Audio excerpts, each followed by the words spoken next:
బలహీనమైన పడవతో ఉగ్రంగా ప్రవహించే నదిని దాటాలని ప్రయత్నించడం ఎంత అసాధ్యమో, దృఢత్వం లేని మనసుతో జీవితాన్ని జయించాలని ఆశించడం అంతే వృథా. జీవితం ఒక విస్తారమైన యుద్ధరంగం. ప్రతి అడుగులోనూ పరీక్షలు, ప్రతి మలుపులోనూ సవాళ్లు ఎదురవుతాయి. ఆ సవాళ్లను ఎదుర్కోవడానికి శరీర బలం కాదు, మనసు బలం అవసరం. ఒక క్షణం ఊహించుకోండి, గాలులు గర్జిస్తున్నాయి, అలలు ఎగసిపడుతున్నాయి, పడవ వణుకుతోంది. కాని పడవకు బలం ఉంటేనే అది గమ్యాన్ని చేరుతుంది. అదేవిధంగా మనసు దృఢంగా ఉంటేనే మన లక్ష్యాలను సాధించగలం. సందేహాలు, భయాలు, నిరుత్సాహం ఇవి మనసును బలహీనపరుస్తాయి. కాని నమ్మకం, పట్టుదల, ధైర్యం ఇవి మనలోని అసలు శక్తిని వెలికితీస్తాయి. జీవితంలో విజయాన్ని అందుకోవాలంటే పరిస్థితులు మారాలని ఎదురుచూడాల్సిన అవసరం లేదు. మన చిత్తమే మారాలి.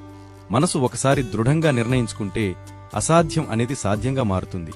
పడిపోవడం ఓటమి కాదు, లేచి నిలబడకపోవడమే అసలు ఓటమి. కాబట్టి నీలోని ఆత్మవిశ్వాసాన్ని మేల్కొల్పు. నీ చిత్తాన్ని ఉక్కువలే దృఢంగా మార్చు. ఎందుకంటే ఈ ప్రపంచంలో గెలిచేది బలం ఉన్నవాడు కాదు, దృఢమైన మనసు ఉన్నవాడే.